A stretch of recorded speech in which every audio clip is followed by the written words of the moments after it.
We lean heavily on the Harvard Business School ROI report that came out last year, which was profound. I mean, it was profound for our space to show in hard dollars that there's a return on investment. For every dollar spent on caregiving support, it returns 3.6 times that in value.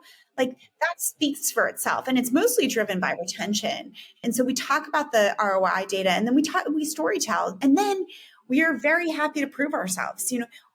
We say to organizations all the time, if you have one employee on your team, if you have one, senior executive or colleague who is going through caregiving, let us support that one individual and let them tell you about the experience. We've done that for the largest companies out there. We've supported one employee and it's resulted in, a full kind of rollout for the whole company. It's very powerful. It's very powerful for a company to hear from their own employee. Did you know that in 2020, there were 53 million caregivers in the United States?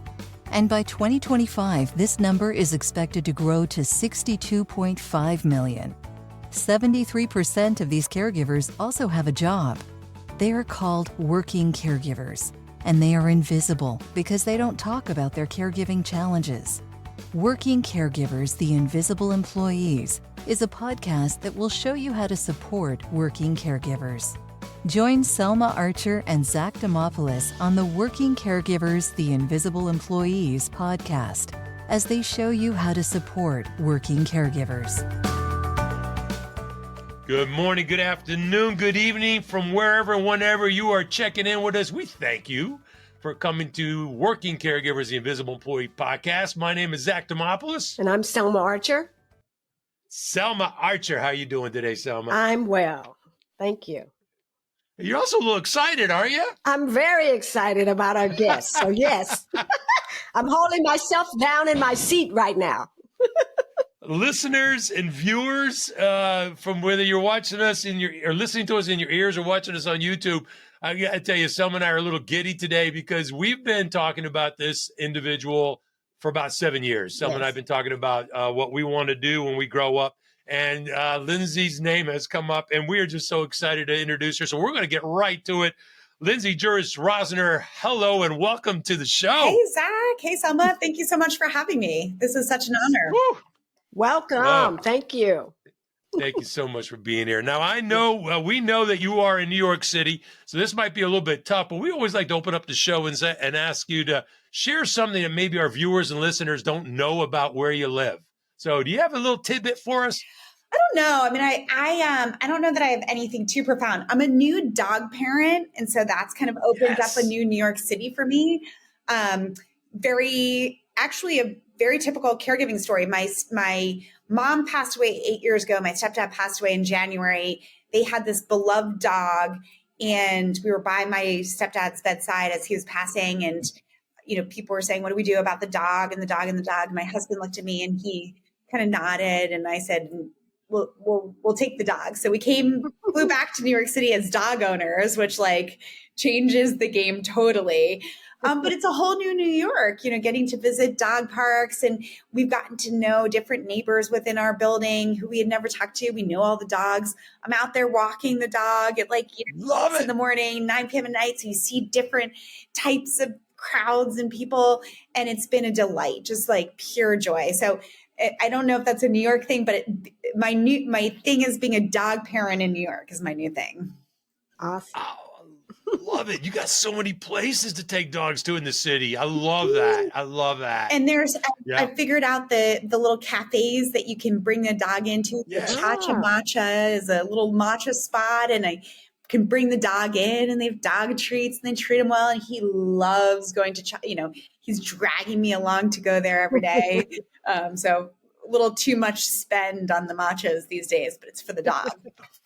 All right, listeners, viewers, you've heard it first here from Lindsay. The New York City, contrary to what you might think, is a very dog-friendly city. Correct. I've been there many times, and I have 2 dogs of my own, Lindsay, and we're big dog lovers. For 38 years, my wife and I have been married. We've had dogs for 37 years, so we love it. What's the dog's name? Dog's name is Pepper, which is a little confusing because he's all white. And people keep telling me he should be Salt. But he's a Cavapuchon. He's like a fancy designer dog that my All right. parents got. All So right. he's a joy. Well, Pepper is lucky to have you guys, and you're lucky to have Pepper. And by the way, Great. I love to cook and grill, and there is white pepper out there, just so you know. So there Great. is.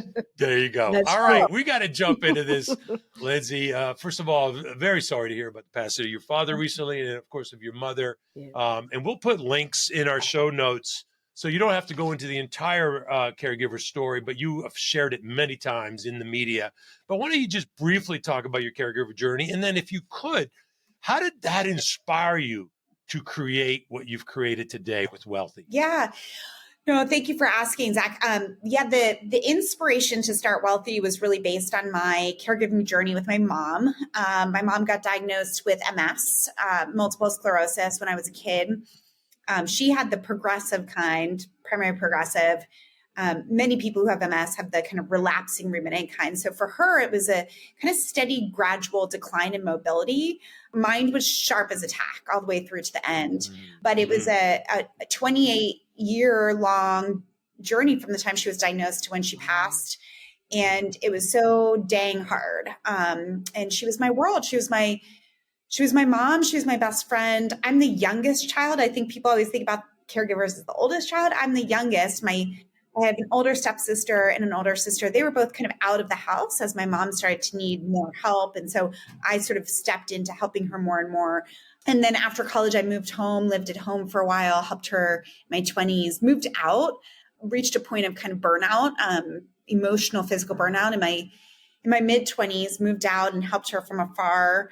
Many last minute flights, hospitalizations, surgeries, special treatments. She was on hospice at the end. And it was, for me, it was really kind of a full-time second job. I know you both know this all too well, but, I didn't start my family and kind of that part of my life until she actually passed. And I went on, got married and had a kid and kind of took on that journey. But I worked full time. I took care of my mom, and that was really all I had bandwidth to do for so many years through my 20s and 30s.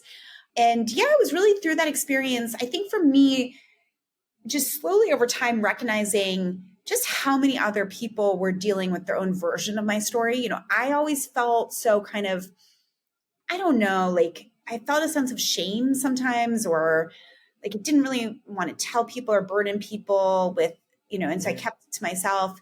And then once you realize just how many people are going through their own versions, of the caregiving journey, it really is stunning and eye-opening. And I just got obsessed with, gosh, this is the hardest thing I do, and here I am. I have a master's degree. English is my first language. It's expensive. I put my own savings toward various care for her. Like, how do other families do this? And as I started to dig into that question and recognize that it's a major source of bankruptcy and family fights and issues and just breaking the backs of Americans, and actually not even just Americans, but globally, I just got personally compelled to create a better experience for caregivers and really inspired to do that and set out on that journey in 2014. But you took it to a whole other level. So just so you know, there are amazing caregiver advocates out there who previous caregivers, they wanted to bring some value and they struggle. They're trying to, be coaches or create, materials online. You took it to a whole other level. What was that spark? What was that inspiration to do that? Yeah.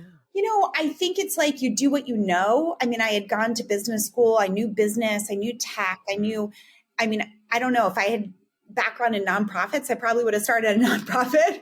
I knew how to solve problems, and I only knew how to solve problems with business. It's like what I knew. So yeah. And I think it was like, it was during my time at Microsoft. I was working at Microsoft, and I remember my mom had a hospitalization and I was by her side, and I had to let my manager and team know. And I remember looking on the Microsoft benefits, because everybody talks about how amazing their benefits are. And I went to their benefits page and I was like, I wonder if there's something that could help me. And I put up care.com, and my mom and I were looking at it, and I was like, we don't really need to hire a caregiver. Like, that's not really relevant for us. Just that realization, like a company that's supposed to provide supportive benefits and supposedly great benefits had nothing for me. And that was also kind of a realization of like, that's an opportunity for companies to support their employees. So that was probably the other moment. Thanks for sharing. Thank you. Yeah. So can we talk just a little bit briefly about Wellthy? We know that it's a care concierge service that you provide for caregivers and their families. Can you talk a little bit about what that looks like and what's involved? Yeah, definitely. And Selma, actually, Wellthy's evolved even. So we do provide care concierge. That's kind of our core and original business. We have more recently gotten into doing more work in the childcare side and specifically backup care. So we now do administer backup care programs. And now we offer our support fully globally. So a lot of kind of innovation and evolution on our side. Other piece to mention is we did also just recently make an acquisition of a company called Patch Caregiving, which focuses on on-site and near-site backup childcare, which is just super innovative. So, but yeah, I'll talk to you about what Care Concierge does and maybe explain a little bit on the backup care side as well. Care Concierge is really about helping employees navigate and access care, but typically what comes along with navigation and access is affordability. So the biggest realization we had in the early days of Wellthy is not only did people need help finding the right care for their loved ones, but they needed help figuring out how to pay for that care. And so the affordability issue is huge in our space. And so it's navigation, it's access, it's affordability, and it's decision support. One of the other observations we've seen is just as you're navigating very critical decisions for a loved one, there really is very limited support for that. And so just to have a sounding board, is it the right time to think about hospice or palliative care? What are the pros and cons of doing that? Or is it, do we move mom into a more supportive living environment or bring care into the home? What are the different pros and cons of doing those different things? That decision support is another piece that really, is very challenging for families. And so the model we built is a software enabled service. So we employ a lot of care coordinators. They're mostly master's level clinical social workers. I'm a huge fan of social workers. I think they're an underutilized workforce within the healthcare system. And so we basically provide personalized social work support to each family that we work with. But in addition to that social work support, we have an entire team of care advisors who are experts, subject matter experts. So we have people on our team who know Medicare inside and out, know Medicaid inside and out, know veterans benefits, right, inside and out. We have people on our team who all they do all day long is help families hire in-home care, source in-home care. We have a team of people, all they do is help families navigate a move into a facility. And so there's these experts on our team who really know these spaces very well and the resources and the options within those spaces. It's really providing kind of wraparound support and help to families. And the reality is listen, most employees, most families that we support come to us in a very reactive state. Typically, it's after there's been a fall, diagnosis, progression in care needs. And almost everybody comes to us saying the same thing. We don't know what we don't know. We don't know where to start. And will you tell us what we need to be doing? And so that's really where we get to shine. Backup care is a bit of a different business. It's a little bit more transactional. It's satisfying kind of a need that's been around for decades where employers can cover the cost of some care days. So the idea is if you need to go to work, your caregiver calls out sick for your mom or your kiddo, you can't go to work and leave your loved one. And so your employer would cover the cost of care for that day to fill in. So it's filling in those care gap moments. And so we administer that program, the subsidy and the financial piece of it, as well as helping to set up the right care for that family. So you provide services through the employer and the employee goes through the employer to access your services? That's our primary business. We do have a direct-to-consumer business that we operate, and then we also do work with some health insurance and other types of carriers, of insurance carriers. But our employer business is our biggest, the main way that families engage with us. Okay. Now you mentioned software, and technology has evolved to such a prominent place in the care space these days. So how do you balance the human aspect of caregiving with the technology? How do you balance that? Yeah, great question, Saba. I mean, for us, it's all about the human first. Even still in an AI first world, when you're going through a crisis, when you're dealing with really difficult situations, speaking to a human who can really, empathize and get it. I mean, there's nothing more powerful. And so we have very much human first model, but we use tech for a number of reasons. One is, quality and consistency. We support, and on any given day, tens of thousands of families across the year, close to hundreds of thousands of families. And as we're doing that, we need to make sure we maintain a high quality and consistent experience. And we do that through technology. So that's a very powerful use case. The other way is just to help our care team work at the top of their degrees, so they're not having to fill out a lot of forms and do a lot of mundane tasks.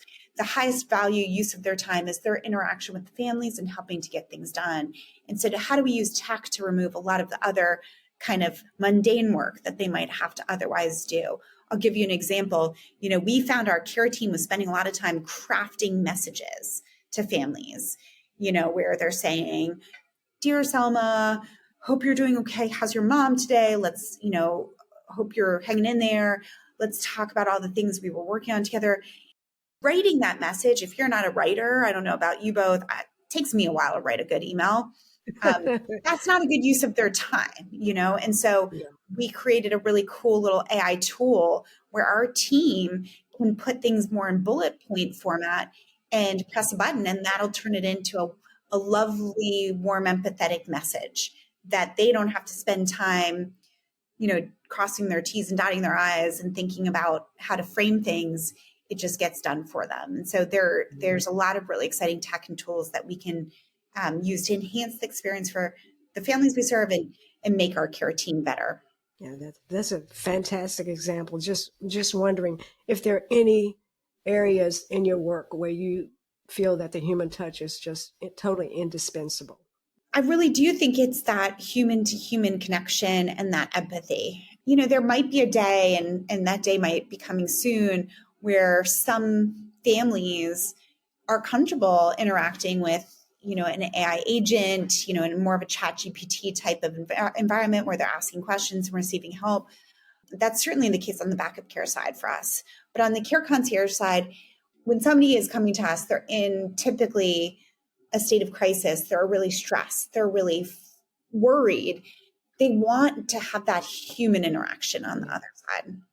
Thank you for walking us through everything that Wellthy does. I think maybe I was thinking a nonprofit might have been harder for you, but I think what you're doing is pretty hard. That's quite a bit of work you're doing, valuable work. It sounds almost like a benefit for an organization, right? So you're promoting yourself kind of like a benefit. And I love this campaign. By the way, HR folks out there who are promoting benefit selection period right now, you ought to make sure you use that outline that Lindsay just did, navigation, access, affordability, and decision support. That's a great outline. I really like that. It sounds like a no-brainer, but Lindsay, let me ask you, and we heard you speak, and we'll put a link for the National Alliance for Caregiving's Caregiver Nation. You were there and you met with a couple of people from the private sector, from Genworth and from Sedona, and you had a great conversation with them as employers. Your benefit sounds like a no-brainer, but I imagine you do sometimes come across some resistance. How do you position this as a value add, as a value proposition? We've just seen employers increasingly become almost kind of public servants, like having to support their employees with all these different types of challenges and needs. And so the role of the employer has evolved significantly. And so I think when an employer is interested in providing caregiving support, but they struggle to get budget or kind of get the organization aligned, I think it's almost always just because there's competing priorities. It's not because an organization is saying this isn't a worthwhile investment or this isn't a good use of our time or team. It's instead because they're saying, listen, we're already doing this over here to support mental health, and we're already doing this over here to support whatever else. We need to focus there. So it's a bandwidth thing. I really do believe that.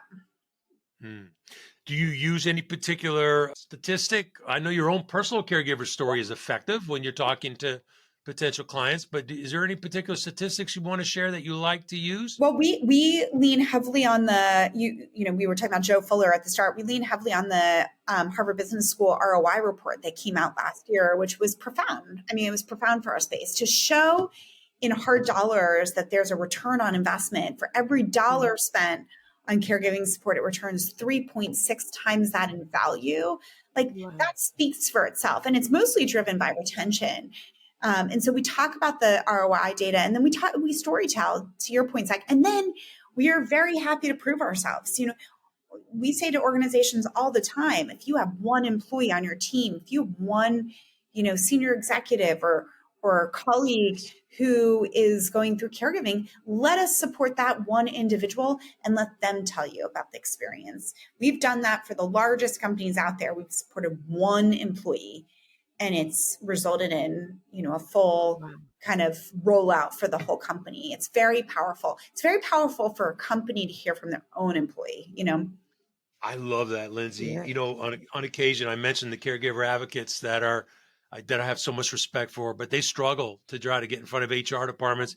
And they all ask me, Zack, how do I get, you're an HR guy, how do you get in front of HR? I go, it's not HR you need to get in front of. You need to get in front of the person you just mentioned, Lindsay. It's the person who is experiencing it and found some value in what you brought, and then they bring it to the organization. I love that. And hopefully it's a senior leader so everyone can be listening to it. But regardless of what position you're in, you're valuable to the organization. So Totally. thank you. Thank you for sharing that. Yeah. Lindsay, recently, actually in 2024, you did a joint study with Harvard University that involved your client base on caregiving. And I was just wondering what motivated you to do that study. And then did you find out any surprises? Yeah. It was such a cool journey. I had met Joe Fuller, who we did the report with. I'd met him back in probably 2018, 2017, before he wrote the 2019 Caring Company report, which was, such a seminal report for the space. And I remember talking to Joe back then and thanking him for his research and his work. And he said, the only thing missing is the ROI story. I want to tell that. I want to bring it to life and put real numbers around not just solving the problem, but what happens when you provide support. And so cut to a couple years later, randomly, we got approached from actually a team of PhD students at Stanford that were interested in studying our data to look at ROI. And so our data team worked with the PhD student and pulled a ton of data. So we have quantitative data, we have qualitative data, we have testimonials and feedback, we have cost data, we have utilization data. So pulled just tons of data on all of these clients. And then she really, for her course, it was almost her full-time job for a period of 6 months, maybe longer. She took all of this data and pulled it together into a really robust data set and started to pull some information out of it. Because she was a PhD student, she wasn't really planning to write a report. It was really just going to be for a project. And that's when I decided to try to put together the two teams. I approached Joe Fuller and I said, because we would have never had the bandwidth to kind of do that, data kind of normalization and, organization of all the different data sources. And she did it as her full-time job for a period of time. So I said to Joe, hey, we have this data set. Would you be? And he was thrilled. So he actually worked with the Stanford PhD student and some of the folks on his side to use that data she had gathered. And it was across 100 plus companies over 18 or 24 months. I can't remember, like a really significant real data set. And so Joe Fuller just leapt at he just was thrilled at the opportunity to be able to work with her and use that data set. And did you guys see any results that were shocking or surprising to you?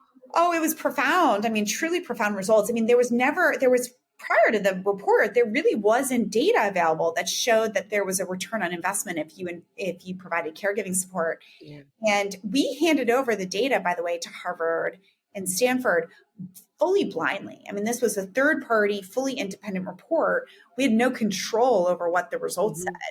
And so, obviously had a lot of trust, but we knew just from the from the qualitative. We knew from hearing people say, it changed my life. It allowed me to stay in my job. I didn't need a leave of absence, right? Like we've heard all of that over the years. So we knew there would be an ROI, but the profound piece was, the real ROI. And we think with very conservative assumptions that for every dollar invested, it returns 3.6 times that in value to the organization. That is a really significant return on investment. Right? Like that's a no-brainer investment if you can return that much more in value. And so that was what was most surprising to me. I think maybe I was expecting a 2 times or, you return the money, but to have it be nearly 4 times, again, with very conservative assumptions, was very meaningful. Was there any particular type of benefit or program that maybe jumped out that provided the most benefit? Well, it was just Wellthy data. So the report was just based on our data. So it was only based on caregiving support offered by Wellthy within these companies. So to your point, it didn't factor in, maybe they offered a very cool policy or there was an ERG that also supported them. That wouldn't have been captured in our data set because all we had was our data. Okay. So it was really just strictly looking at if a company offered caregiving support through Wellthy, what would that look like? So it's not a kind of full environmental scan of the space, right? Gotcha. Hey, Lindsay, you're in the front row of seeing some companies doing some great stuff. Let's talk about them. Let's shout some out. Let's do it. I mean, yes. You're no better person than you. You're in the front row. Yeah. Share with us. Yeah, this is where I always get in trouble and talk about companies I'm so excited about, and we don't, we haven't gotten formal permission, but I'll apologize later. We're seeing companies doing such exciting and really innovative and thoughtful things for their caregivers. Let me give you an example. We've been very proud to work with Cisco over the last several years. They became a client of ours probably in 2020, maybe 2021. And they're recognized as one of the best places to work in the country. They're really known for being a great employer. But I'll tell you what Cisco is doing in such a cool way, and we're partnering with them on this, is they came to us and really pushed us and said, listen, it's great that we can provide caregiving support in the US, but caregiving is a global issue. And our workforce is global. And we want to offer Wellthy in every country we operate in. And we said, sure, happy to do that. How many countries is it? They said 95. Oh. So January 1, 2026, we are launching with Cisco to support their employees outside of the US in 95 countries. Wow. How cool is that? So that's very cool. That's Cisco, which we love. Yeah. And other companies that we get a chance to work with, we just see do such cool things. Hilton always comes to mind.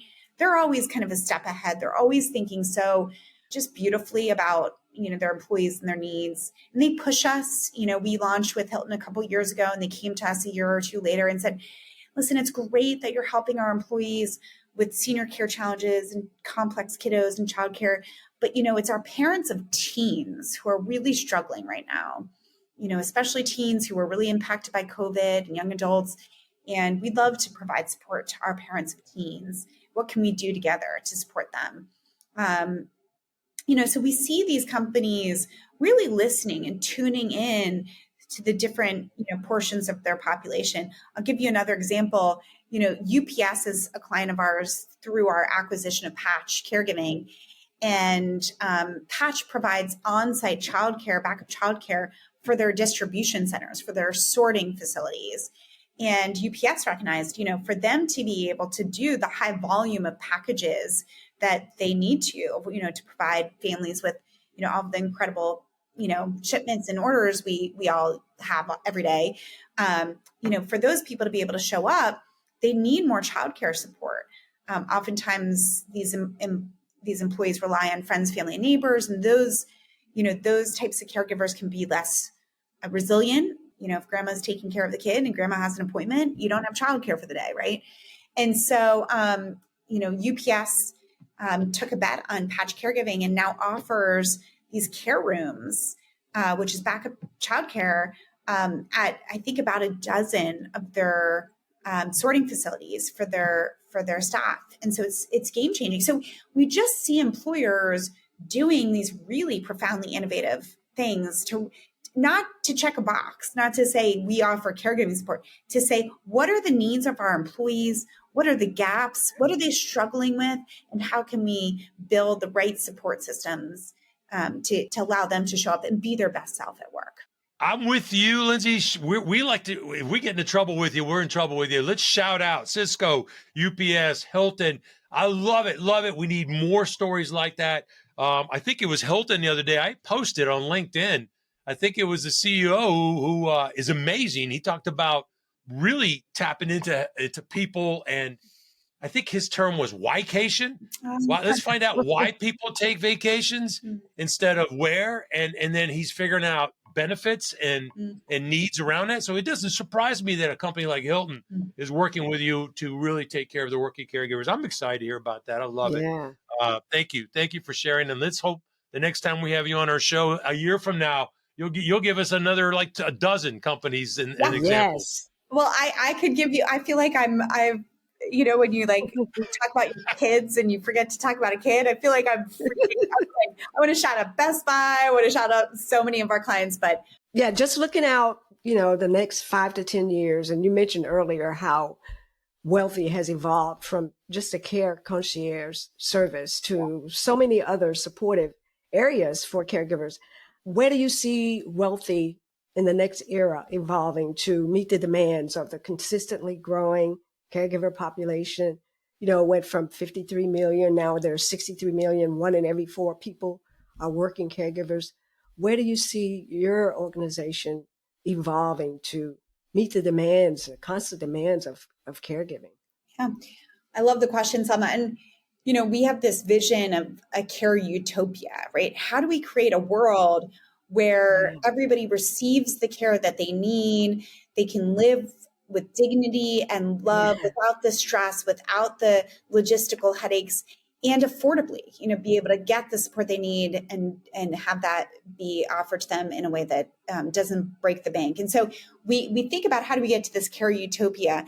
And there's a lot of exciting work that we're doing to kind of march in that direction. First and foremost is just how do we get caregiving support as a mainstream. It needs to be urgent. It needs to feel pressing for employers. And we want more awareness around the needs there. And so, we're doing a lot of work, not just to build awareness of Wellthy, but just to build awareness overall of the caregiving crisis and the caregiving needs and the ways that employers can step in to support. So that's definitely a big area of opportunity. And then we're always working with our clients to innovate. What are the pockets of your population that aren't receiving support? And how do we build, unique programs to reach them? So maybe it's employees who are taking care of a parent with Alzheimer's dementia. That's a population that's incredibly stressed right now. The medications aren't, maybe they can keep people stable for a period of time, but they're not reversing cognitive decline. And so I've been very excited and energized to see some great innovation there that we want to be able to bring forward to families.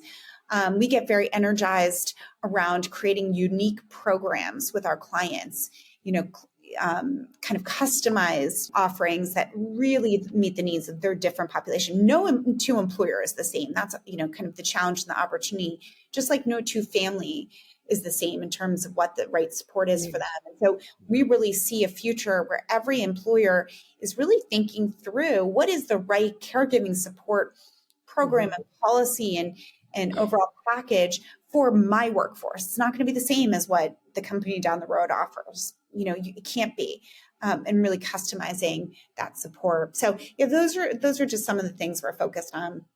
Wow. When Zack and I first started this work, we did all this research, we found out very quickly that a lot of the services that were being offered by employers were underutilized or not utilized at all. Number one, because they weren't communicated. But number two, because they weren't the services that employees needed. So it's great that you tap into the needs of, the caregiver as opposed to offering these programs that are not going to be used because they're not needed. So that's awesome. Yeah. Thanks, Selma. Yeah, we are definitely having you back in 12 months to get more updates from Wellthy and what you're doing. So much to appreciate you for on behalf of 63 million caregivers in this country. Thank you so much, Lindsay, for you and Wellthy, what you guys are doing. Shout out to Pepper. We learned a little bit about Pepper. I love that.